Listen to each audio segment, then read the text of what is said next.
BJP अध्यक्ष पद को लेकर इस बार आरएसएस और बीजेपी के बीच आर पार की लड़ाई शुरू हो चुकी है। लगातार सुर्खियों में यह बात बनी हुई है कि आरएसएस अपनी मांग पर अड़ा हुआ है और बीजेपी अपनी मांग पर। आरएसएस की तरफ से अपने नाम दिए गए हैं और बीजेपी की तरफ से अपने नाम पर। बस अब इस पर पेच फंसा हुआ है कि किसकी मांग पूरी होगी या किसके नाम पर मोहर लगेगी।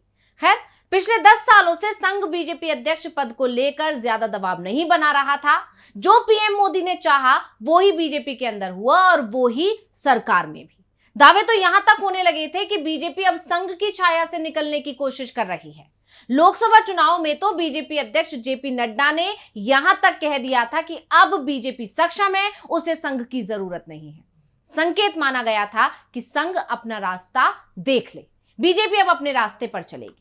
लेकिन जनता ने लोकसभा चुनाव में बीजेपी को ही रास्ते पर लगा दिया और तो और संघ को गुस्सा भी कर दिया, जिसके बाद बीजेपी हाईकमान अब संघ के दबाव में दिखाई दे रहा है। लेकिन अध्यक्ष पद को लेकर संघ की पसंद मानने को बीजेपी हाईकमान तैयार नहीं है और इसी के चलते मामला फंसता जा रहा है।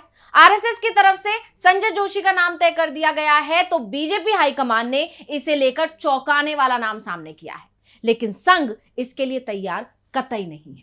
तो कैसे संघ और बीजेपी के बीच बिगड़ रही है बात, इसी पर हम करेंगे अपनी स्पेशल रिपोर्ट में चर्चा। नमस्कार, मैं हूं अंशिता। बीजेपी हाईकमान और आरएसएस में इस बार ठन गई है। आरएसएस की तरफ से संजय जोशी को बीजेपी अध्यक्ष बनाए जाने पर मोहर लगा दी गई है और संजय जोशी का नाम जैसे ही संघ की तरफ से लाया गया, बीजेपी हाईकमान यानी कि मोदी और शाह दोनों ही परेशान हो गए। संघ की तरफ से साफ कर दिया गया है कि संजय जोशी ही इस बार बीजेपी के अध्यक्ष होंगे। उसे अब कोई दूसरा नड्डा नहीं चाहिए। नड्डा के तौर पर संघ की तरफ से यह संकेत दिया गया है क्योंकि नड्डा को लेकर ऐसा माना जाता है कि वो वही करते हैं जो मोदी और शाह चाहते हैं, यानी अध्यक्ष पद की जो ताकत है वो उसका इस्तेमाल नड्डा नहीं करते हैं। तो अब जो संघ के एजेंडे से दूर भागता दिखाई दे, तो वहीं दूसरी तरफ संजय जोशी को पार्टी की कमान सौंपने के लिए ना तो पीएम मोदी तैयार है और ना ही केंद्रीय गृह मंत्री अमित शाह। और इसका सबसे बड़ा कारण है संजय जोशी की कार्यशैली।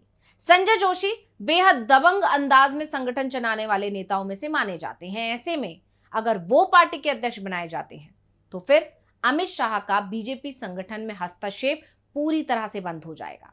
पिछले 5 साल से भले ही जेपी नड्डा बीजेपी के अध्यक्ष हों, लेकिन संगठन में फिर भी चलती है अमित शाह की। अमित शाह का ही दबदबा दिखाई देता है और इस समय भी जिन भी राज्यों में चुनाव होने वाले हैं उसमें सहयोगी दलों का क्या सीट बंटवारा होगा उसको लेकर बीजेपी अध्यक्ष की जगह अमित शाह के साथ ही चर्चा कर रहे हैं। और अब खबर यह भी आ रही है इसी के चलते नीतीश कुमार जो है अमित शाह से मिलने आए हैं, जबकि एक दिन पहले जो है जेपी नड्डा खुद पटना पहुंचे थे। यानी दावा यह किया जाता है कि भले ही अध्यक्ष जेपी नड्डा हैं, लेकिन सर्वे सर्वा बने हुए अमित शाह। अमित शाह जो चाहते हैं वही चलता है, सारे बड़े फैसले अमित शाह लेते हैं। अमित शाह ने अगर कोई बात कह दी है तो वो पत्थर की लकीर होती है और उसे बीजेपी को मानना पड़ता है।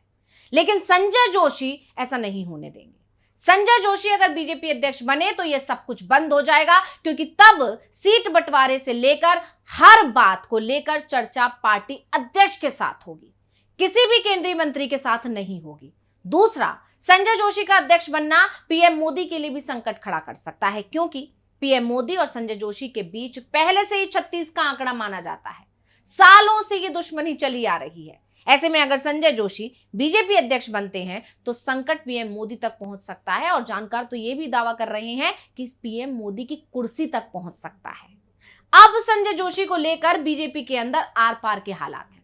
संघ अड़ा हुआ है तो बीजेपी हाईकमान उसकी पसंद को मानने के लिए तैयार नहीं है, यानी संघ भी अड़ा हुआ है और बीजेपी हाईकमान भी अड़ा हुआ है।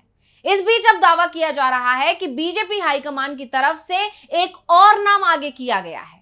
मतलब पहले ही बहुत सारे नाम बीजेपी हाईकमान ने दिए थे, जब उन तमाम नामों पर जो है क्रॉस लगा दिया गया संघ की तरफ से, तो अब बीजेपी हाईकमान ने एक और कोशिश की है और वो नाम जो है उसने तो सभी को चौंका दिया, क्योंकि वो नाम है वसुंधरा राजे सिंधिया का।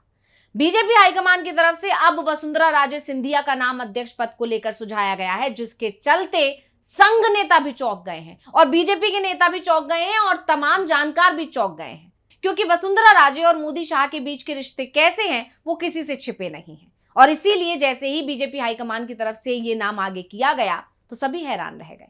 पहले तो कुछ मीडिया सोर्सों की तरफ से दावा किया जा रहा था कि संजय जोशी की जगह आरएसएस की तरफ से वसुंधरा का नाम आ सकता है, लेकिन आपको बता दें कि राजे का नाम संघ की तरफ से नहीं, बीजेपी हाईकमान की तरफ से आया है, क्योंकि आरएसएस की तरफ से वसुंधरा राजे सिंधिया के नाम पर किसी कीमत पर मोहर नहीं लगाई जाएगी, और इस बात का एहसास बीजेपी हाईकमान को भी है।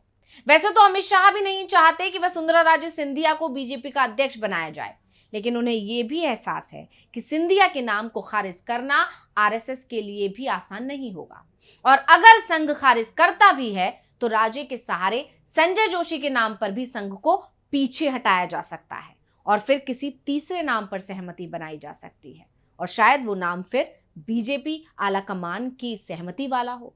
राजे को अध्यक्ष पद का दावेदार बनाकर बीजेपी हाईकमान उनकी नाराजगी को भी दूर कर सकता है। जिस तरह की खबरें पिछले दिनों से चल रही हैं, खासकर राजस्थान चुनाव के दौरान जो है वसुंधरा और आलाकमान के बीच की जो खटपट थी वो खुलकर सामने आई। इसके बाद लोकसभा चुनाव में भी वो खटपट सामने आई। नुकसान बीजेपी को उठाना भी पड़ा वसुंधरा राजे की नाराजगी का लोकसभा चुनाव में। तो इस सब को देखते हुए जो है बीजेपी आलाकमान जो है एक तरह से ये कोशिश भी कर रहा है कि वसुंधरा राजे की जो नाराजगी है वो कम हो सके, और जो उपचुनाव आने वाले हैं राजस्थान में उस पर जो है इसका फायदा भी मिल सके।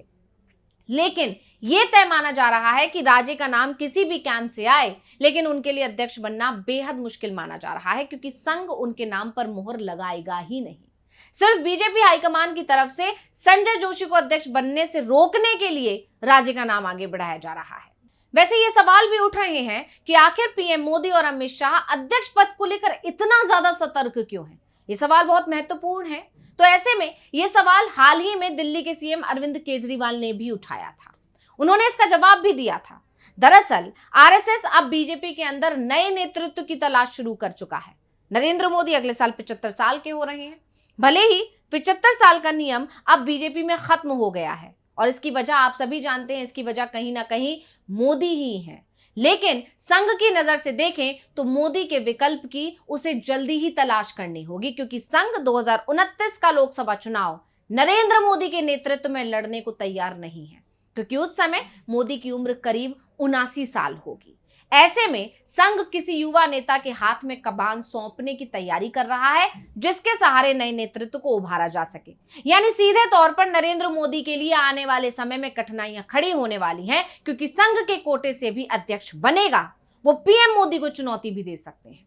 दूसरी तरफ बीजेपी के अंदर मोदी समर्थक अभी से दावा कर रहे हैं कि 2029 का चुनाव मोदी के नेतृत्व में ही बीजेपी लड़ेगी, जबकि अभी तक तो यही तय नहीं है कि मोदी सरकार 2029 तक चला भी पाएंगे या नहीं, क्योंकि इस बार बीजेपी के पास बहुमत नहीं है, सिर्फ 240 सीटें हैं। सहयोगियों के सहारे यह सरकार टिकी हुई है, और अगर सहयोगी दल दूर हो जाते हैं तो मोदी सरकार को अल्पमत में आने में ज्यादा वक्त नहीं लगेगा, यानी चुनाव समय से पहले भी हो सकते हैं। दावा किया जा रहा है कि आरएसएस की तरफ से तो यह साफ संदेश है कि अगला चुनाव मोदी के नेतृत्व में नहीं लड़ना है, उन्हें कुर्सी छोड़नी ही होगी। तो पीएम मोदी की तरफ से इस तरह के कोई संदेश नहीं दिए जा रहे हैं। इसलिए कहा जा रहा है कि इस बार बीजेपी का अध्यक्ष पद यह तय कर देगा कि नरेंद्र मोदी आगे कितने समय तक पीएम रह पाएंगे, वो कार्यकाल भी पूरा कर पाएंगे या समय से पहले ही उन्हें इस्तीफा देना होगा। फिलहाल जो खबर है वो यही है कि अध्यक्ष पद पर पेच बुरी तरह फंसा हुआ है। संघ और बीजेपी के बीच की खटपट खुलकर सामने आ रही है। हालांकि बीजेपी लगातार संघ को मनाने में जुटी है, लेकिन संघ भी समय समय पर अपनी नाराजगी जाहिर कर रहा है, और अब संघ की नाराजगी बढ़ चुकी है, और वो अब पीएम मोदी के लिए बड़ी चुनौती बनती जा रही है। तो इस रिपोर्ट को लेकर आपका क्या कहना है, हमें कमेंट करके अपनी राय जरूर दीजिएगा। इसी के साथ मुझे दीजिए इजाजत। देखते रहिए डीवी लाइव। नमस्कार।